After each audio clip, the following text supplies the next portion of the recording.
Den Den here, coming to you from Fat Buddha in New York City, where we're doing something crazy. We are celebrating De La Soul. So there was a Kickstarter started today at 10 a.m. And in one day, it has not even been 24 hours, they have met their goal of more than $100,000 to create their newest studio LP. So we're gonna talk to some De La Soul fans, we're gonna talk to some music fans, and we're gonna talk to the guy who started the Kickstarter that got them the funding so that they can do this new LP. So if you're ready, I'm ready. Let's go.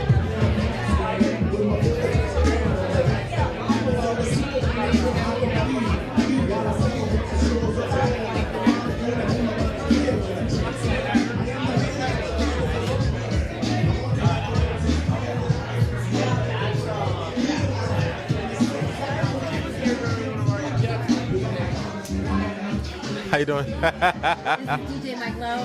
What's good? I am truly honored to be sitting here with you. Thank you. So why are we here today? What happened? We're here actually because my friend of mine, Howard Cho, is working with De La Soul, and they're doing a Kickstarter problem for their up-and-coming album. So, what does De La Soul mean to you? De La Soul, I mean, Like, do you guys go back? Do you go? yeah, I mean, I know them. I've met them a couple of times. Maceo been here, I heard. Maceo's here. That Maceo comes here on a regular basis. Yeah, Maceo was here. Fat Buddha. Well, a celebrates- bunch of people here. We had like few people. Dave Chappelle was even here at one point. Dave Chappelle came in here, hung out at the bar. Ain't nobody called Stood me? down. Like, what's Nobody going called. on? No, it's okay.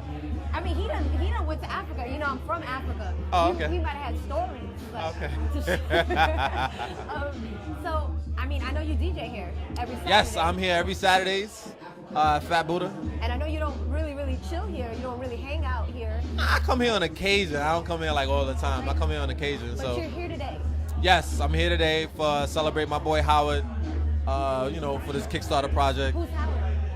Howard Cho, he's one of the co-owners. Him and his brother Clifford Cho, they own the bar, and they're like staunch supporters and fans of hip hop. So they have like a lot of hip hop people here. Yeah, I met A lot of him hip hop earlier. events. This I is a asked you who it was so that you can say it. Yeah, this is a DJ-driven bar. You know, not too many bars in New York have a DJ like every night of the week or have DJ-themed events or music events. You know, in New York City, it's like this is one of like the last of the dying breed spots where it's just like where you can play hip-hop. Yeah. You can play hip-hop. Well, you can basically play anything you want, but it's like realmed around hip-hop and R&B. You know, some people come in here and play like old soul, they have funk nights, with special guests that bring their special things to it. But it's a nice spot. It is. I mean, I said the first time I came to New York, I actually came right here to the spot, Ah. and we had some appetizers and some drinks, and the drinks were great. Okay. So I'm down with that. Buddha. Oh, that's good. So, but like, how amazing is this that they reached their goal in under Under a day? 24, I know. Under 24 hours, they reached their How goal. long did they? Well, it's originally De La have to do Soul. this? I think they have until the beginning of May. I'm not sure the exact date, but they got a little over. A month and a half, 2 months. Yeah. But they did that in like 10 hours. But understand, it's De La Soul, It is so De La Soul. they're like, when you think of hip hop, and especially like 90s, that 90s era, like they're one of the And it's good music. Like Very forget good music. hip-hop, Yeah. It's good music. It's Very good music, listenable yeah. music. But it's also it's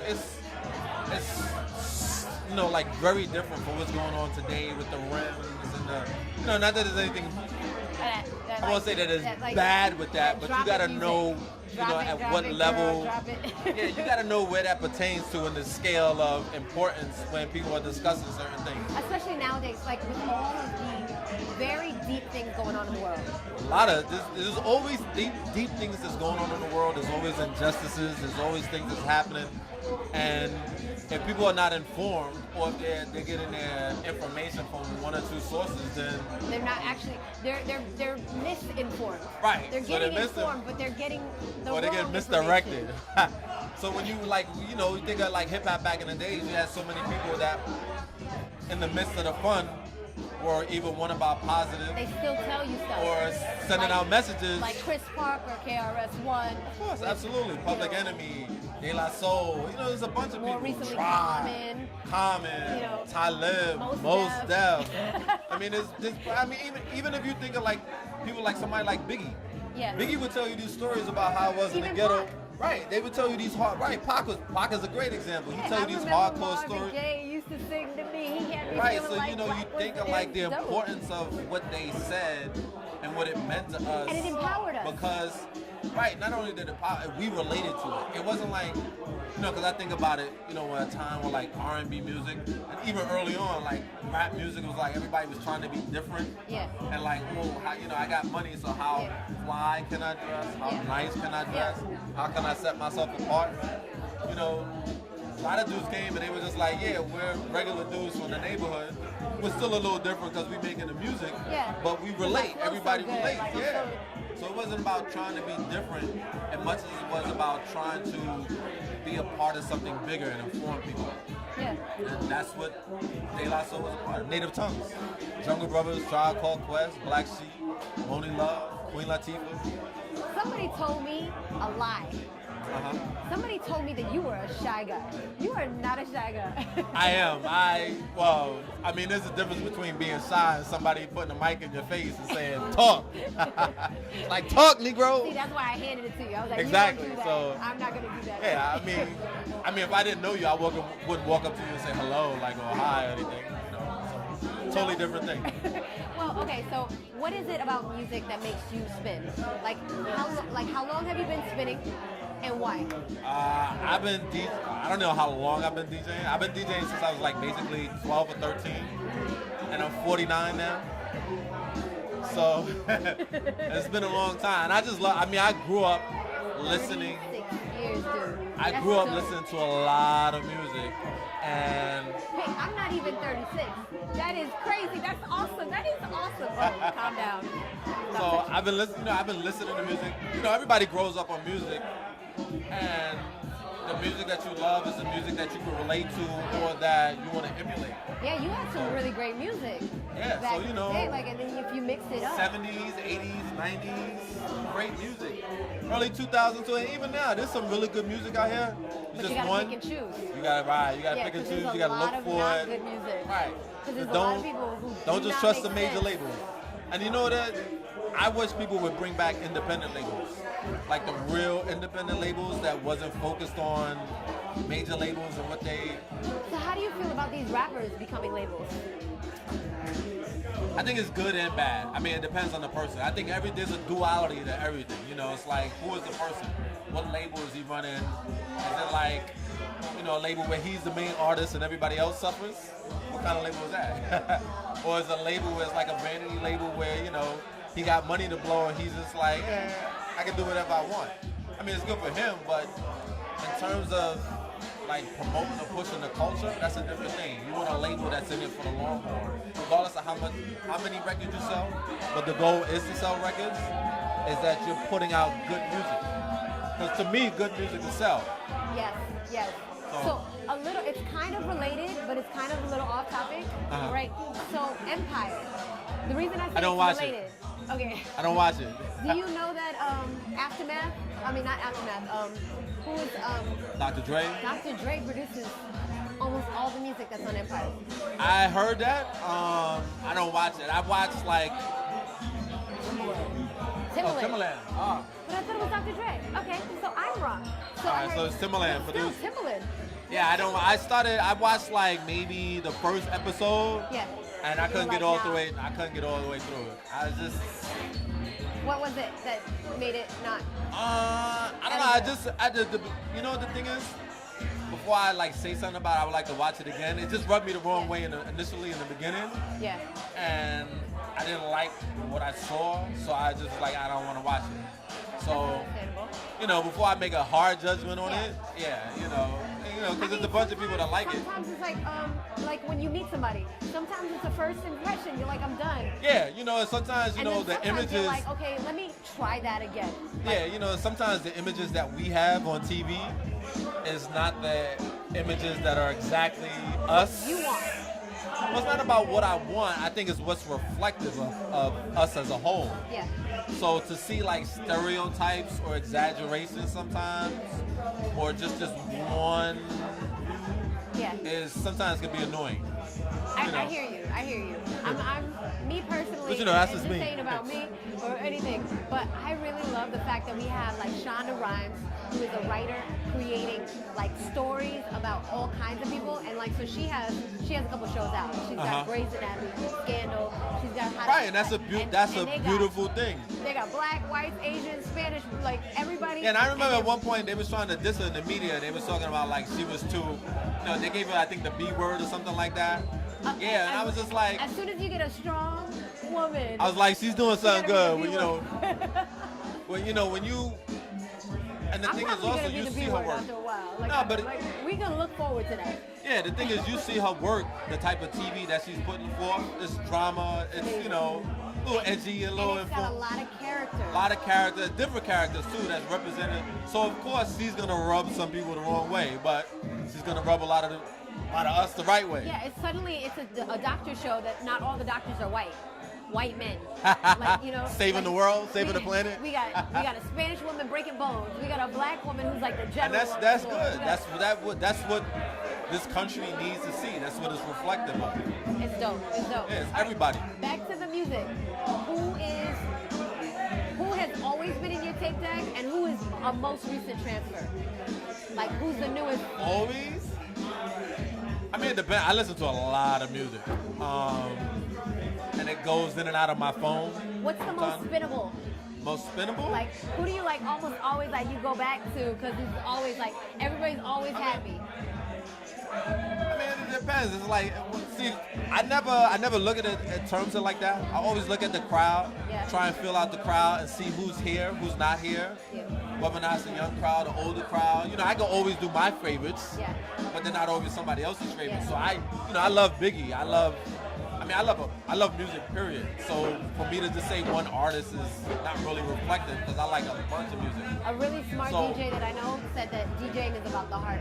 It's not about and your heart and their heart. And also to me sometimes as a DJ, and this is my opinion, it's about making people happy. So it's not about my personal feelings. So, and I like to, there's a thing where you connect with a crowd and you like to see people having a good time.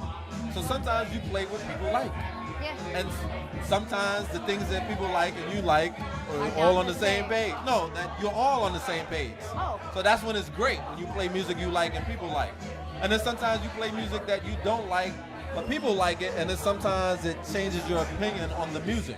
You can see it for what it's worth and say, oh, this makes people dance. There's no substance so to like, it, but it makes when you people... first heard it, you're like, nah, this is Right, whack.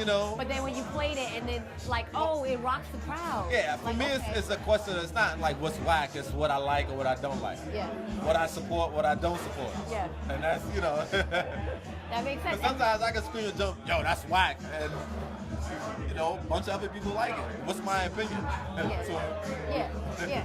And I guess the point of tonight is that we all support De La Soul, and that's why everybody's here. Exactly. And that's why they went beyond the number within 10 hours. What are they at now?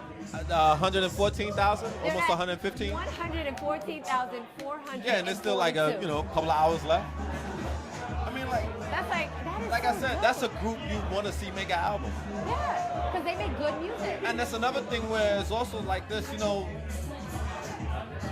we're at an age where people can have more ownership over the things they want to hear, the things they want to see on a bigger level. Internet TV can dictate a lot of things. You got major TV, corporations putting on shows that people are tired of hearing or seeing, I should say. Yeah. And they'll be on Netflix or Hulu or somewhere else watching, shows that documentaries, stuff that is more informative. I'm telling you, I drive anywhere. I can't listen to the radio more than like 20 minutes at a time. Exactly. I gotta turn it off. And then there's satellite radio, there's internet radio, and then there's people starting their own internet radio and stuff. So it's a lot more, as much as the big corporations get a hold of it, people will find a way to get the music they want, get the music they need, get the music that they love doing, do the music that they love doing. Yeah. So, people just gotta take control, and people will. In short, like, what do you think it says about De La Soul that they, by their name, were able to like raise this kind of money? Like I said, it's a classic hip hop group. They stick to the format of dope rhymes, whether or not it's braggadocious or it's informative, or even if it's subliminal, like when they're dropping messages subliminally, where you're like, wait a minute, did he just say that? Like, you know, that rhymes. And you know, that's another thing where what we grew up on, what I grew up on at a point was MCs or rappers would say stuff that would make you think. Yeah. Like, you know, he's saying something to me as far as having dope music and then sometimes having good hooks and, you know, a different appearance, you know, or gimmick.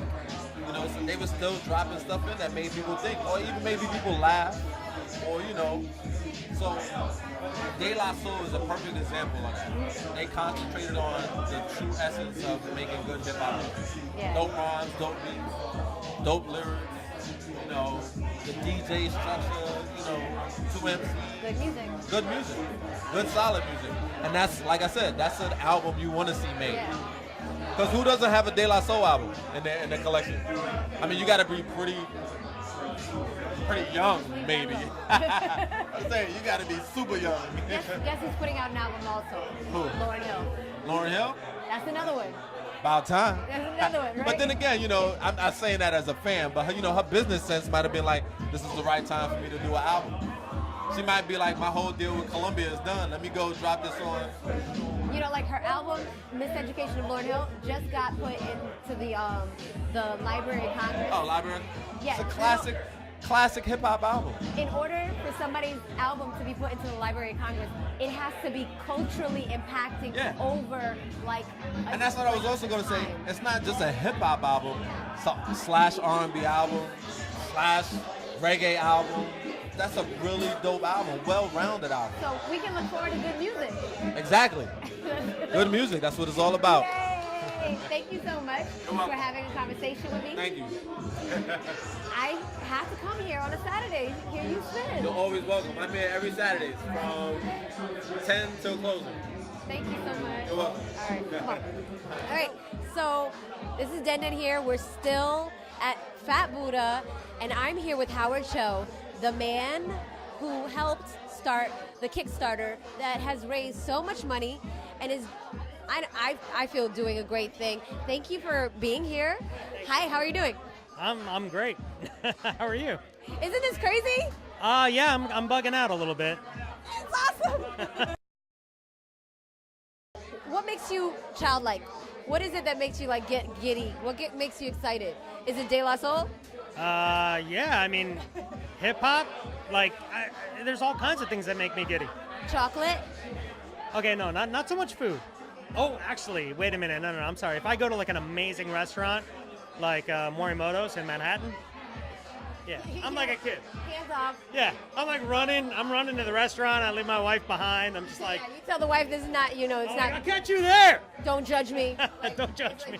Don't do. Exactly. So yeah, that's kind of the way that goes. That's awesome. Together. Now, are you like surprised by the turnout? Yeah. I was hoping. I don't know if I could say surprised. I was really hoping it would happen. What were you expecting? Like, I know it's for 31 days. How long did you think it would take to meet your goal?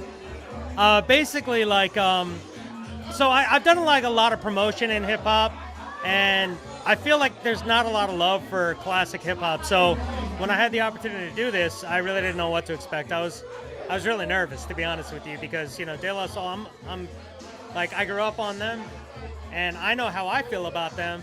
I just hope that other people felt the same way. So it was really kind of a gamble. Like, I believed that it would do well, but I mean, you never know until that actually happens, right? So less than 10 hours.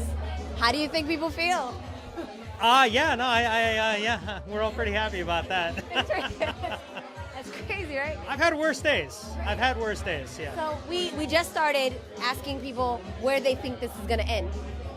Now, do you think that you can? And I got one quote at 425,000. You got a quote at 425. Somebody put their name, their word is DJ Esquire, and he, he's an Esquire. That's a law. That's pretty legit. That's pretty legit. I'm no Esquire. I didn't even graduate college, so I'm lower than not an Esquire. But what do I think it will do? Like, where's your prediction? What do you think? I can tell you what my personal goal is. Okay. I want to hit 1.6 million. And I'll tell you why. Because, first off, these guys have been, pardon my language, but they kind of been screwed over by the industry severely, And everybody thinks that they got all this money coming. No, they don't. Like, musicians need to live on what they've done. And if you're not reaping the revenues from your old albums, what are you going to do, And because a lot of that was handled with lawsuits, like a lot of the biggest sellers for them is very, very difficult, I think. I mean, I'm not speaking for them because I don't know, but I know a lot of musicians that are in that situation. So for me, 1.6 would be my goal, and the other reason is because Amanda Palmer, we're coming after you. She's the #1 music campaign on Kickstarter is Amanda Palmer, and I have no bad feelings towards her. I think that's amazing and it's incredible. You just strive towards that goal. Like you just want to beat that. That friendly competition. If we beat her, then she can come back and beat us, and then we can try to beat her again if possible. That sounds awesome. Well, I guess in the past they've had some issues, and so they're doing things differently now. They're creating their own music, and so like it's gonna be all theirs at the end of the day. Like when they produce it, it's not gonna be like a label and then all other things that have yeah, but you can't take the Rhythm Roots All-Stars out of the equation either. The Rhythm Roots All-Stars are the ones that recorded that like 200+ hour library, and they need to be compensated as well. I mean, there's a lot of heads that have gone into making this album what it is. So Are they still working with their same team? I don't know. Okay, good answer. I love that answer because it's better than saying something that's not true. So I hear that, are you part of the management here at Fat Buddha? I'm one of the owners, actually, yeah. That is so awesome because like I've gotten word that you guys have hip hop artists here often. Like that you just have like they can come through and they're always welcome and then they just get to grab a mic and perform. Well, we love hip hop. So my brother and I, we grew up skateboarding and in punk rock, like hardcore punk, yeah. Yeah, that's it. And hip hop kind of changed it for us. So, I became a partner relatively recently. My brother was the one who kind of started this with some other people, and I became involved. And, it was just me and him after a while. And he and I both grew up DJing, actually. So. Wait, you're a DJ? Shut up. Yeah. Wait, no. What's your DJ name? I go by Chosun, but Chosun. It's an empire. Oh, Chosun, like Chosun. Yeah. It's but I don't take myself that seriously. I've been DJing since high school, but I never really took it that seriously. So my skills are not quite compared to like the guys that are here. Like DJ Rolly Roll and DJ Esquire and Mike Lowe. Yeah. Like we have incredible DJs that come through here, and it's really humbling. Like if I'm hanging out with like my friends that don't DJ, I'm like, oh yeah. They're like, yo, he's good. I'm like, ah, yeah, thank you. They respond like I did. Yeah, and then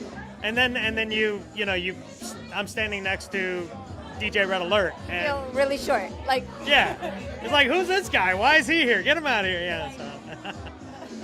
But yeah, so we both love DJing. We both love DJ culture. So we wanted to make this more of like a DJ-driven venue. Yeah.